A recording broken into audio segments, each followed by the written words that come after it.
items based on a reading text or listening audio script that were generated in the previous section of this workshop. So first we will look at generating items of various types.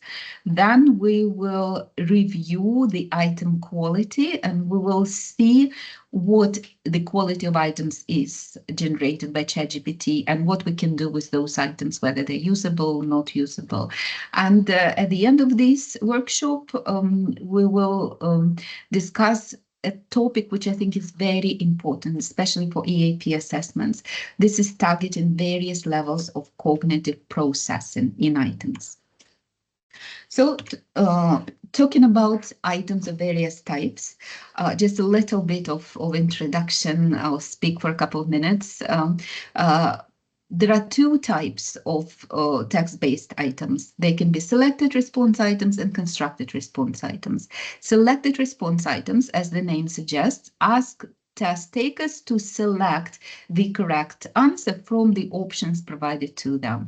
And the examples of this item type are multiple choice questions, multiple matching, true, false, or ordering. Constructed response items, on the other hand, ask test takers to give their own response. Just like, for example, in short answer questions, when test takers have a question and they need to provide a couple of words as an answer, or in a gap fill when test takers have a sentence or a text with some gaps and they need to fill it with words or phrases. Personally, I've seen experiments with using ChatGPT producing items of all of these types except ordering. And again, personally, I don't believe ChatGPT can produce ordering items because too much is involved there. There must be only one way to order, and at least at the text level. So I'm not going to discuss it now. So we are going to look mostly today at multiple choice questions, and we'll mention some other item types. As I've said, ChatGPT knows the format of all of these item types. And if you ask it to produce multiple choice questions, true, false, gap fill, whatnot, they will look like real items. But what is the quality of those items? Are they really usable? And will they result in valid and reliable assessment?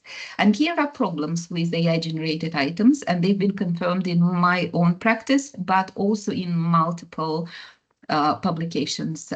Apologies again, I haven't included the citation. If you're interested, I will give you a link to the bibliography, which I maintain on my website, and I include a lot of publications of this kind there. You'll be able to browse them. So problems with AI-generated items. For selected response items, it is, for example, wrong key.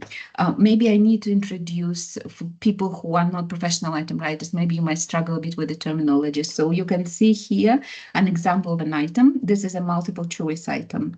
In professional item writing terminology, the question is called item stem.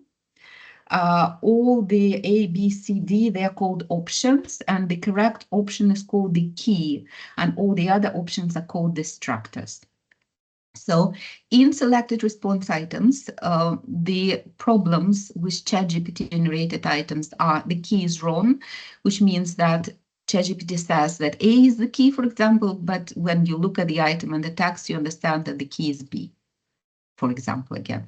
Double key, meaning that there are several options that can serve as the correct answer, or no key, meaning that there is out of the options that ChatGPT provided, there is none that would be correct according to the text. Items might be guessable without reading the text or listening to the audio, or they might be weak or implausible distractors, meaning that the distractors are very easy to reject, even without reading the text, probably because they are totally implausible, just are not according to the topic of the text, or for some other reason. We will look at some of them later. And that is why the item can be answered just by rejecting the distractors. For constructed response items, similar problems. Items might be guessable without reading or listening. And again, they might be guessable because, for example, they are too simple. They target information that is of general knowledge, and you don't need to read the text to answer this. And we will see an example of this item later. Or items might be unanswerable. So ChatGPT produces a question that doesn't have an answer in the text. Or on the other hand, there might be too many correct answers. So these items become very difficult, if impossible, to mark. So what can we do? How can we mitigate these problems? And I've written mitigate and not solve, because, again, in my experience, it's not possible to solve these problems completely. We can just reinforce, we can tell ChatGPT again and again what the best practice is, and then whether it follows it or not, it's up to ChatGPT. So here's my advice, what we can do. First, we can create a specialist GPT version, and we'll create it together in a moment. Then we can give ChatGPT as detailed instructions as possible. And then, of course, we need to review these items and edit them. I wouldn't recommend any teacher to generate a set of items 5 minutes before the lesson and then printing them and giving to the students. The assessment will not be valid. You do need some time to look through and work with this. So the first tip, creating a specialist GPT version. If you go to your ChatGPT, and this is good thing about the recent changes, because now everyone has ChatGPT 4.0 available, and with it we have GPTs. So if you click on Explore GPTs here now, it will take you to GPTs. You'll see that there are loads of GPTs created by the community, but what you need is this one. Click on plus to create your own GPT, and then you need to configure it. And I will show you the GPT that I've already created. I called it Item Writer, and here is how I configured it. And this is our next activity. I think it is it's hands-on activity 5, if I'm not mistaken. Yeah. So please, can you post, or can the participants look at your worksheet and do the same? So just copy over. Or you might want to call it something different. It's up to you. So I named it Item Writer. I described it. It writes language test items, and these are the instructions. I talked to it. You are a highly qualified and experienced item writer, so I gave it a role, and it's good prompt writing practice to give a ChatGPT a role. And you specialize in writing, reading, and listening comprehension items for EAP assessments. You're thoroughly familiar with the CFR and have an excellent knowledge of English proficiency levels. In writing the items, you follow best item writing practices found in the attached files. This, again, is important because when I researched this topic, and you know how ChatGPT was created, by ripping the net. It's information that, a lot of information that was found in the internet. And what we can find on the internet is not necessarily very good items. So that's what it learned to write items from not very good examples. So probably we need to add an extra layer of training to give it a better chance to produce better items. What you can do, you can attach files here. You click web browsing. You don't need image generation. You don't need code interpreter. And in the attached files, you can add these files. The files that I've included here is CFR companion volume, whole of it, just to make sure it knows really well the CFR levels. I also included Brigham Young University guide for producing multiple choice items. You might know it, or you might be able to find it online also in my bibliography.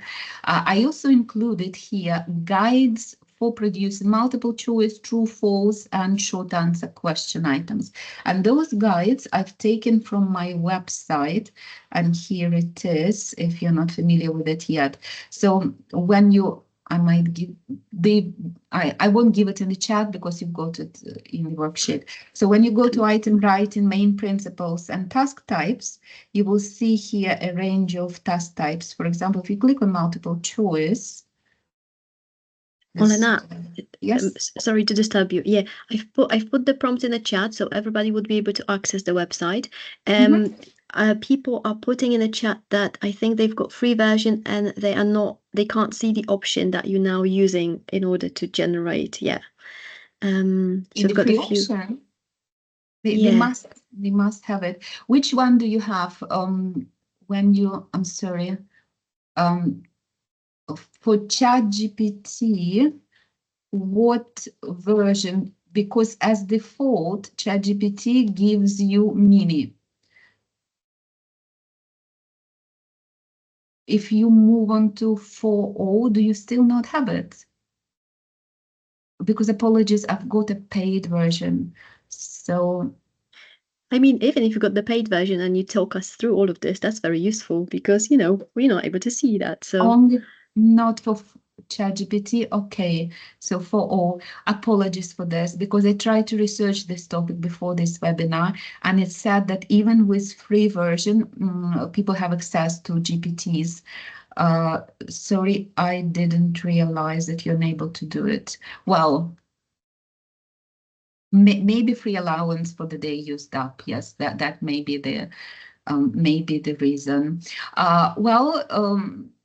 If you weren't able to do it, don't be too upset. We'll still be able to do something with your free version. Yeah, and if you ever have a paid version, you already know how to create GPTs, right? So what I've done, I've created a specialized GPT, and now you can see it in my ChatGPT panel, item writer, and this is something I click on it, and this is something I'm going to be using for producing items.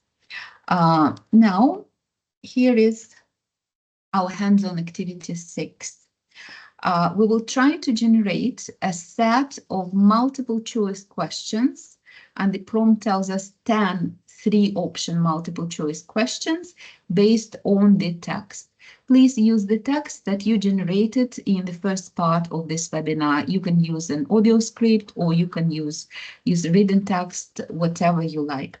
You can also see that apart from generating a GPT, item writer GPT version, and given it all the guidelines, I still included the item writing rules in the prompt because you really can't tell ChatGPT enough.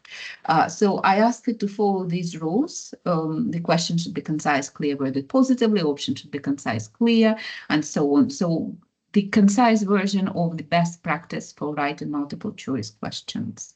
And I also attached the text. You can attach the text in a document or you can just add it after the prompt. So I'll give you a minute to deal with this and to generate a set of questions.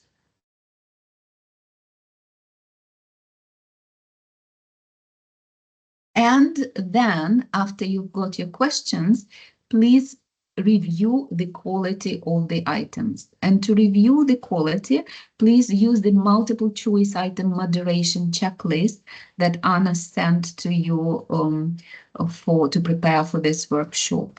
In this moderation checklist was created to check the quality of multiple choice questions. So please briefly look through the items. I mean, you've got 10, you can do 5, whatever. I probably will give you 3-4 minutes for this. And try to answer these questions. In the set, are there any items that must be discarded? So the items that are a no-go, you can't include them. Are there any items that are immediately usable? And are there any items that have a potential? They have problems, but they can be salvaged with a little bit of manual editing. I've got someone, Newton, asking whether you could repeat where they need to go to after clicking on Explore ChatGPT. Okay, I'm showing it, Explore ChatGPT. Then you click on create, and here it is. Thank you. So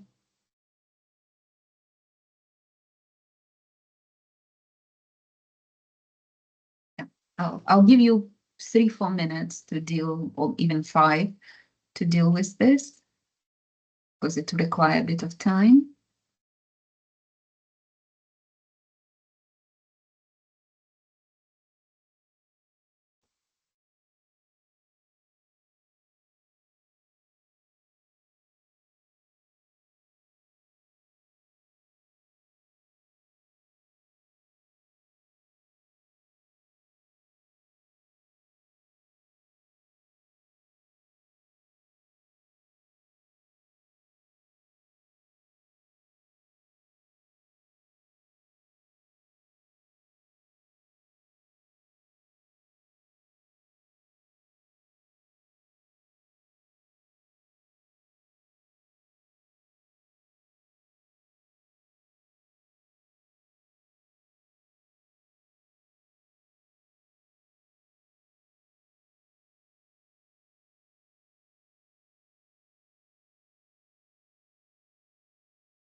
I can see first comments on the experiments.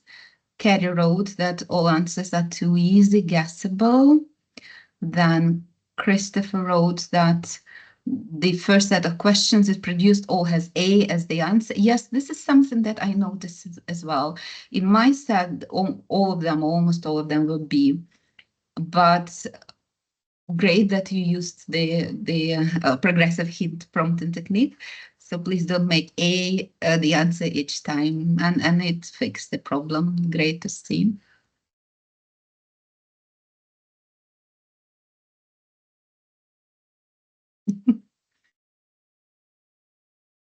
Well, Peter wrote that it worked well. Amy wrote that. Okay, I think it was a discussion about why we need to be polite with ChatGPT.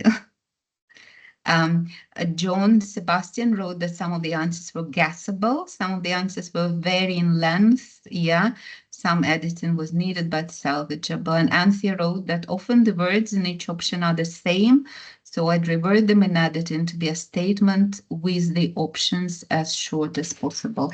So we can see that from what people wrote, that items are, at least some items are salvageable but need editing.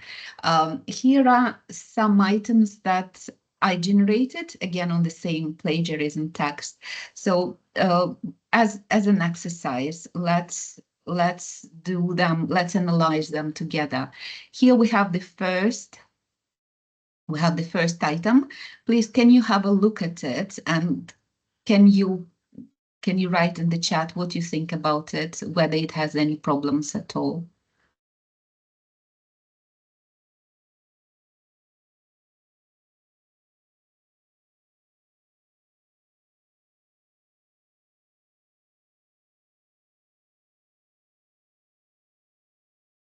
Yeah, we have repeated words. That's true, but I would say there are more serious problems here than that.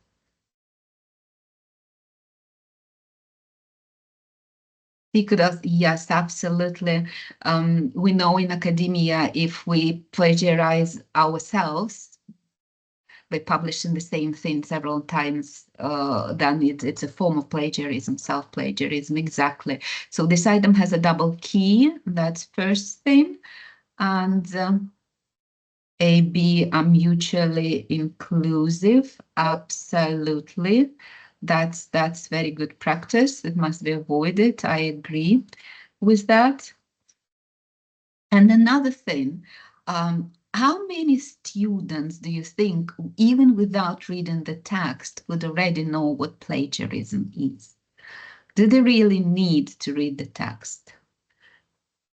I would say probably not. Yes, exactly. That's what Amy wrote. Are we assuming the test taker knows nothing about exactly, Amy? Yes, yes. I think Amy was writing while I was speaking. Yeah. So this is a basic thing, and probably if it was a human item writer, the human item writer would choose something else to target in the item, not this very basic basic definition. Yeah. What do you think about item 2?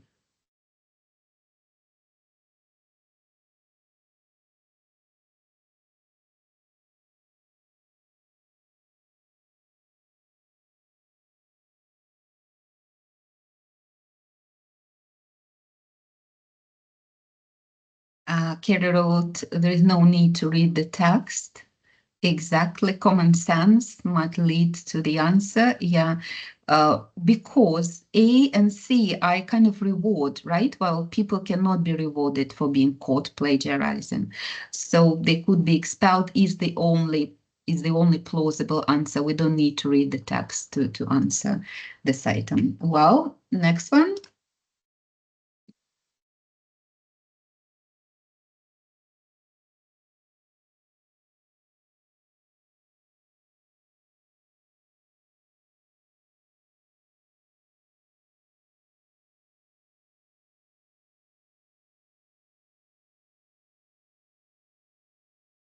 Yeah, Anthea wrote this word sport exactly because the word plagiarism is in the question and is in the option B. It's the obvious answer. Plus spell check tool and grammar correction tool, they don't have much to do with plagiarism. Again, one doesn't have to read the text to answer this item. And the last one.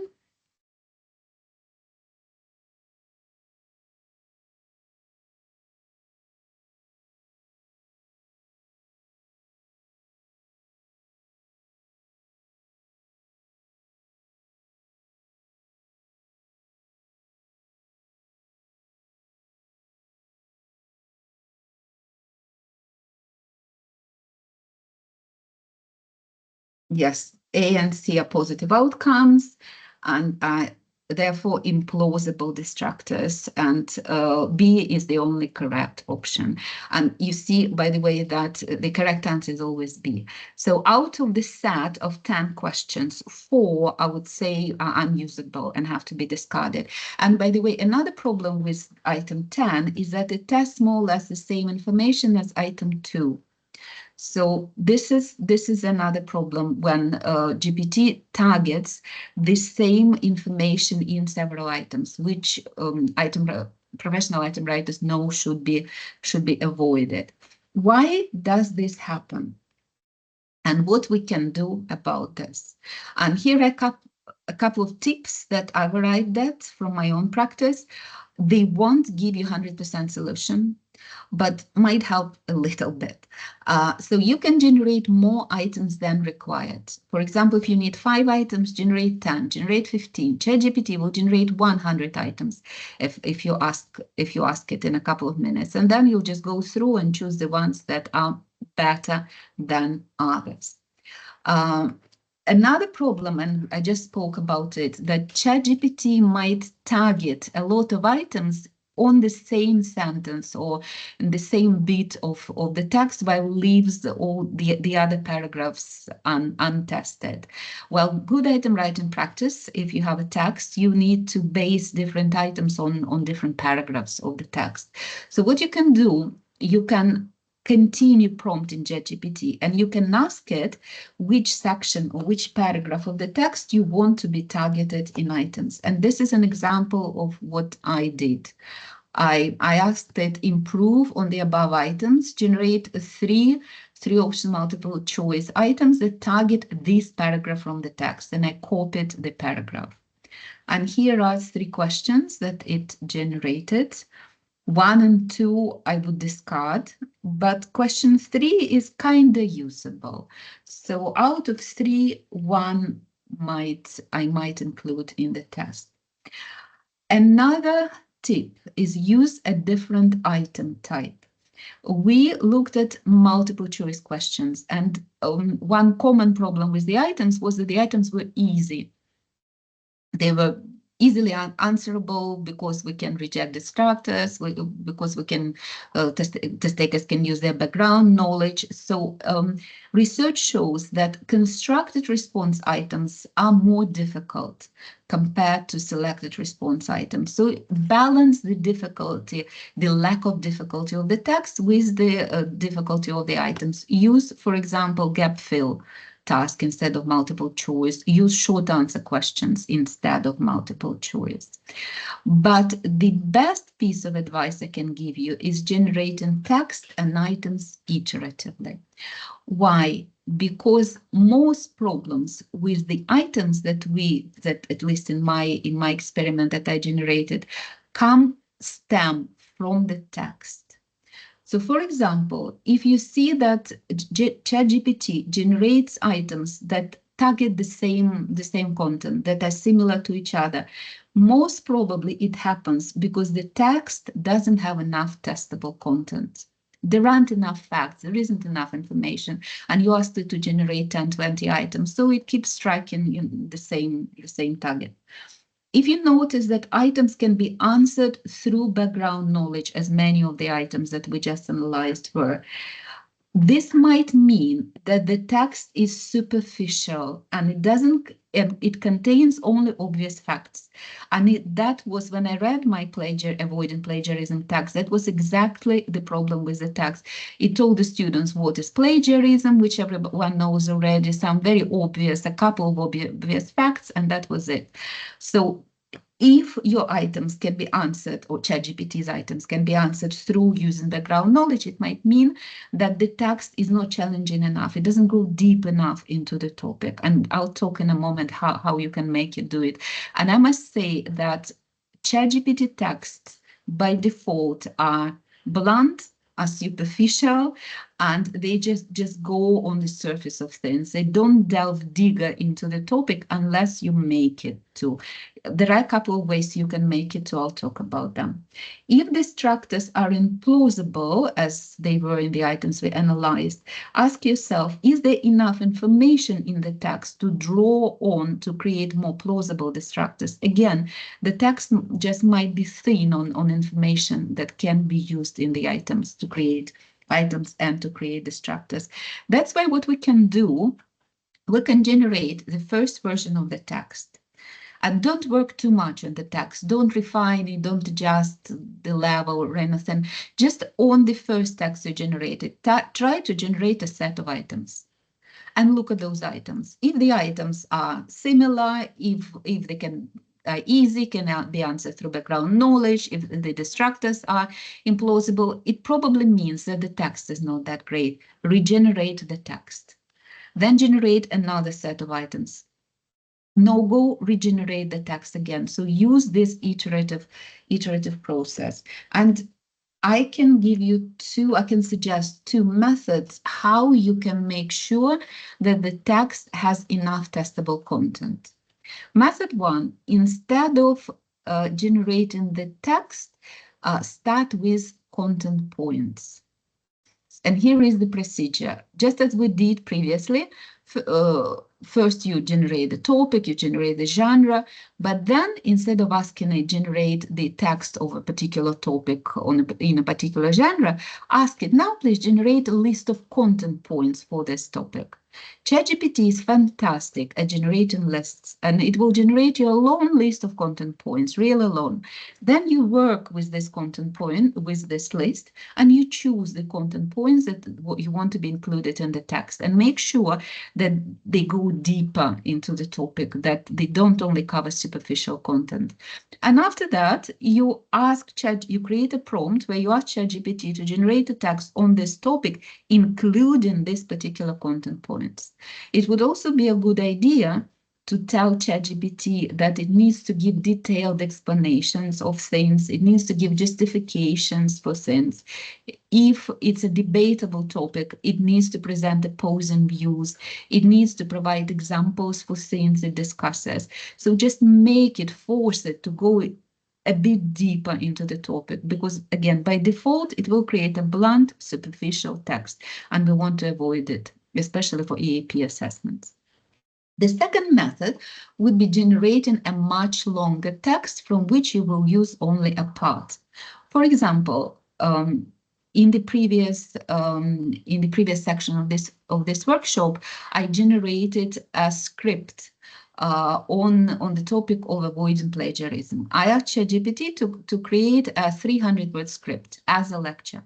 And it generated a lecture starting with good morning, and then talking about plagiarism, and then ending also, that is all for today, the next lecture will be, and so on. So it resembles a lecture, but that lecture is 300 words long. It's 1.5 minutes long. Which lecture lasts 1.5 minutes? Of course, you can include only superficial content in it. So, but ChatGPT with a straight face will generate a 1.5 minute lecture, which doesn't exist, so it's not inauthentic. Instead, ask it to generate a really long lecture, and then read it and generate a text that would be 5-10 times longer than the one you want to have. Because the text is longer, ChatGPT will have to delve into the topic deeper. Then you read this text and select a parts of the text that you want to be included in the final version of your test. And then what you do, if these parts of the text are from different, like from a bit from the beginning and then from the end, you just put them together as parts and ask ChatGPT to merge them into a whole text, or you can do it by yourself if you want to do it. So these are two methods how you can make ChatGPT to generate better text that would have enough testable content.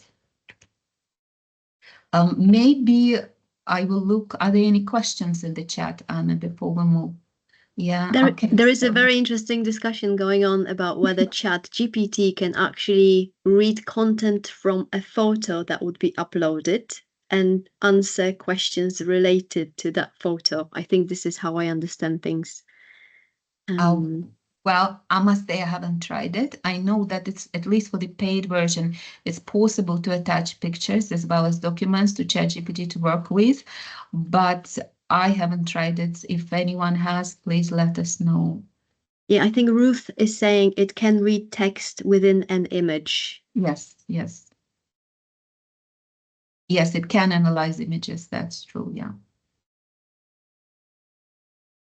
Well, anything else that... No, I think that was... Sorry, I think, oh, yeah, Roland, go ahead. Yes, yes, Ronnie. Please do ask a question. You can come on mic.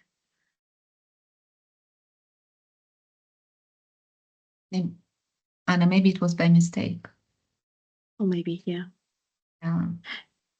But yeah, the question from Roland was, would you know if students can use ChatGPT, example, taking a picture of the item and then the text, and to answer, so in some way cheat, let's say, when they are given a task.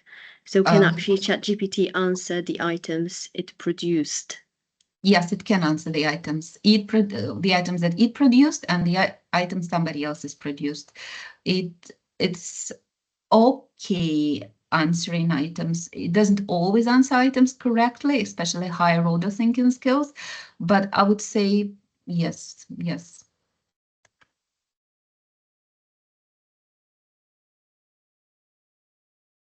Yeah, people agree in the chat that this is the case, yes. Okay. Yeah, thank you. Right. So we're moving on to the last topic I'd like to cover in today's webinar, and this is targeting different levels of cognitive processing in items. Just a bit of an introduction in case you need a refresher on this. Nowadays, there are generally accepted cognitive models of reading comprehension and listening comprehension, which look at different levels of cognitive processing that happens when your student, a test taker, reads a text or listens to the text. We will look at the cognitive model of reading comprehension, which was created by Khalifa and Weir.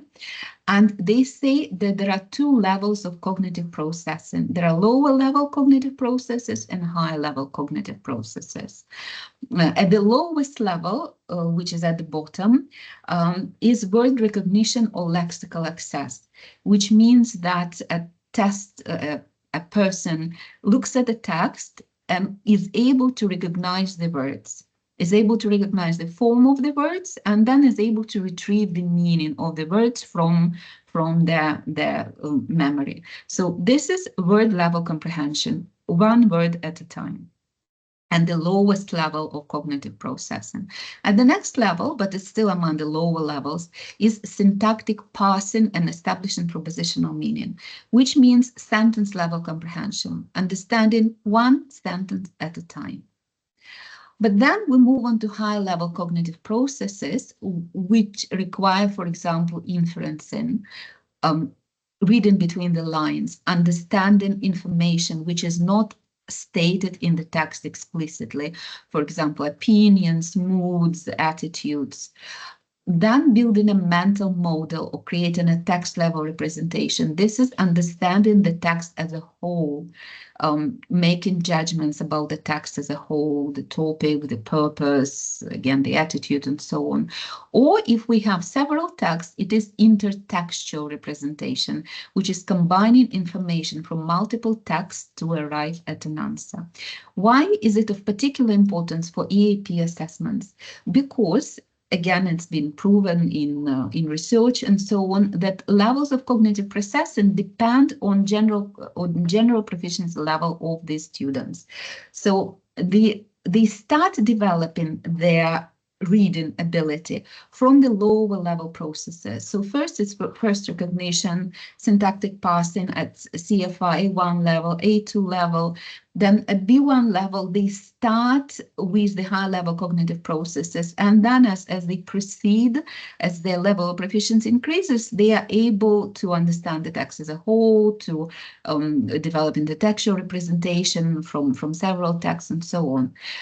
For EAP, at least in my experience, it normally targets test takers from B1 level. It might be different in your experience, but that's what I know. So in other words, it is of crucial importance in EAP assessments to target higher level cognitive processes because they are the ones that are representative of the higher level proficiency. So we shouldn't only test facts. We shouldn't only test the knowledge of individual words. We need to test high-level cognitive processes in items. Then the question is, how well can ChatGPT create those items that target high-level cognitive processes? And this is hands-on activity 7. Here is the prompt that I created for you. You can use it as it is, and again, base it on the text that you've already created. Generate 5 3-option multiple choice questions based on the attached text. The question should target high-level cognitive processes, and I explain what those cognitive processes are. And then indicate the correct answer and what type of cognitive processing each item targets. So can you please again take 3-4 minutes to generate those 5 items and have a look at the items, especially to decide whether the item really targets high-level cognitive processes or not.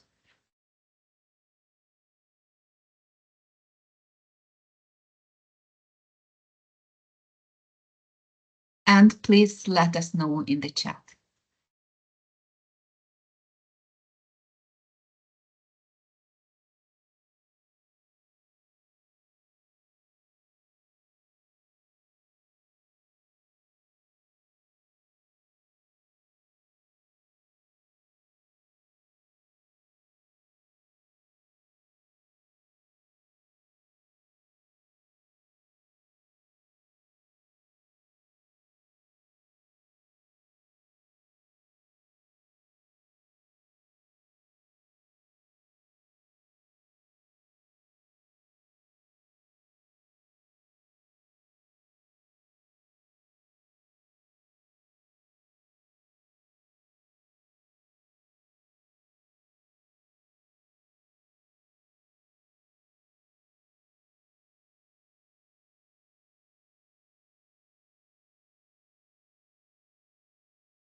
Olena, I think you're on mute.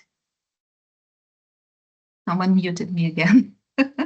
Well, what I was saying, how much were you able to catch, Anna? I was saying that there was an interesting discussion between Peter, who asked whether ChatGPT is the best tool for item writing, or can Copilot also be used? And Jancis answered that Copilot can be used, but it has the same issues as ChatGPT. And I replied that it's not surprising because they are based on the same model. You probably know that Copilot, I think you mean Bing, yeah? Bing Copilot, ChatGPT, they are all interfaces. Behind them, there is a large language model. And both Copilot and ChatGPT, they are based on the same model because Microsoft teamed up with OpenAI in terms of using AI chatbots. So that's why they have the same problems. In my experience, and from a couple of studies that I've seen, OpenAI's models, the most recent is GPT-4o, are the most advanced. Apparently, Llama, for example, or Gemini by Google, Llama, I don't remember whose it is, but anyway, they perform, the biggest ones, they perform a little bit worse in producing items, which doesn't mean that items are great even by ChatGPT. Well, this is something we're trying to find out in this website. In this webinar. So question one, if you've had a chance to have a look at it now, what do you think? Do you think it's a good item? And is particularly, do you think it targets high-level cognitive processing? Does it target building a mental model, text-level comprehension, as ChatGPT claims?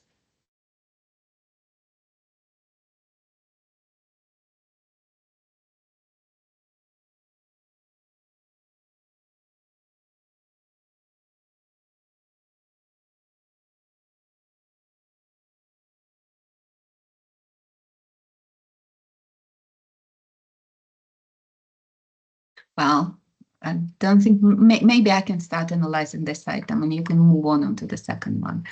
So the structures are too easy, wrote Carrie. Yes, and somebody else agrees with it. But also if you look at the ChatGPT claims that to answer this question, they statements need text level comprehension. But if you can see a paragraph where actually the answer comes from. Moreover, if you look at this one sentence, if you get caught, you could fail the assignment or even get expelled. And the question is, what are the consequences of plagiarism according to the speaker? Academic penalties such as failing an assignment or expulsion. Very slight paraphrase, but that's all that was done. The answer can be found in one sentence, so it definitely doesn't target text level comprehension. So you see it claims something that is not really true. Let's look at another example. For this item, ChatGPT says that it requires inferencing, reading between the lines.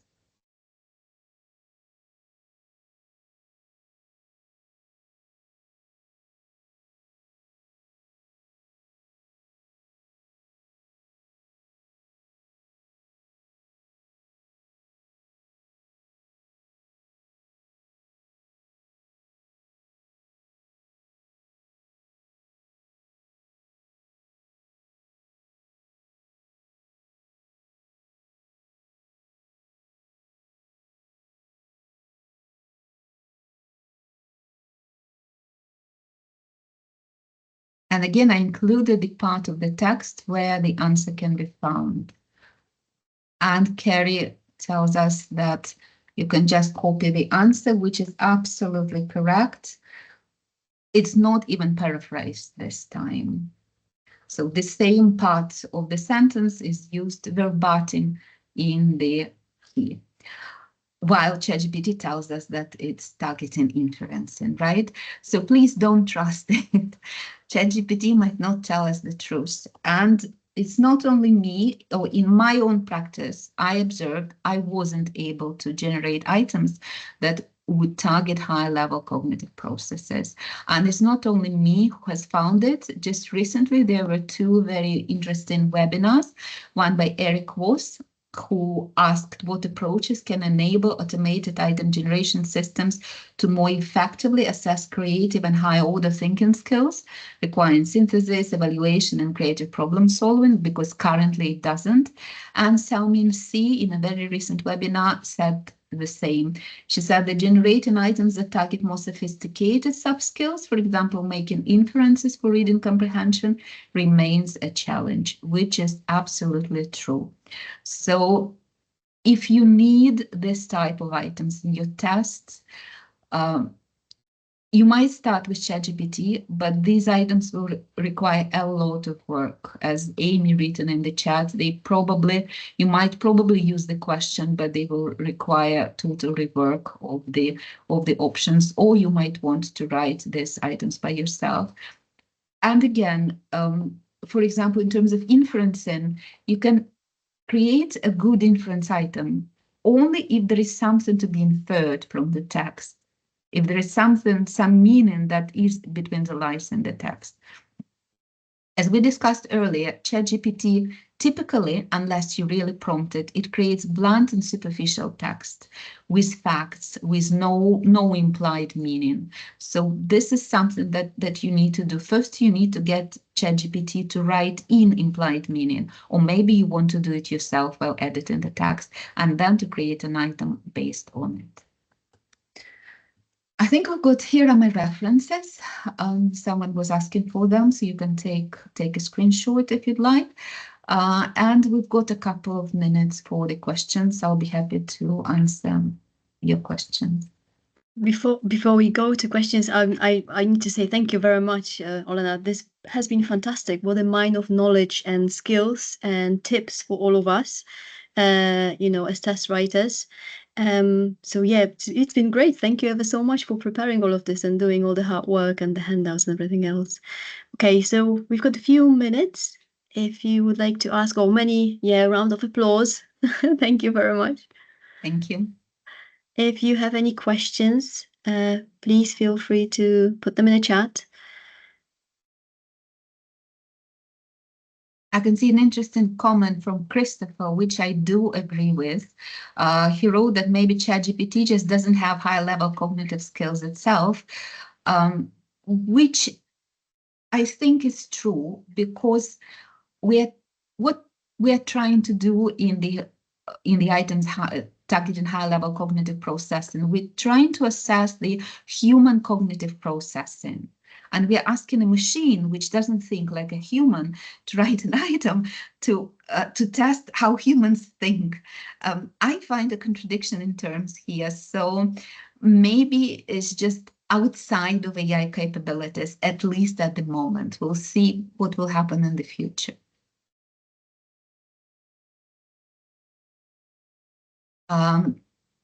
Anna, I think people are asking about sharing slides. I will definitely upload the slide on my website in the bibliography. So please, and here is the bibliography that I promised. This is a QR code which will lead you to the bibliography that contains publications and webinars and presentations on generative AI for item writing, and I update it regularly, and very soon I'll upload the slides for this session there as well, so please use it. Brilliant, yeah. And we will share the recording later on. It will be on the BALEAP website, and I will circulate it to everyone on the registration list for this particular session. So yeah, don't say thank you to me, say thank you to Olena, because I haven't done anything. I've just been in the background looking at the chat. Oh, thank you, Anna, for managing this webinar and for creating this roadshow series.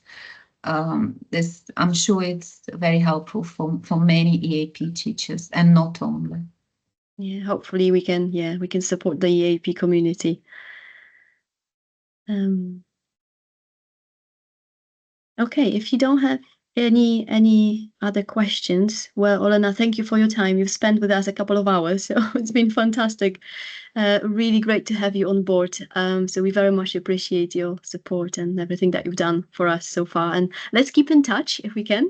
And let's think of Thank other you for events in inviting the me. future.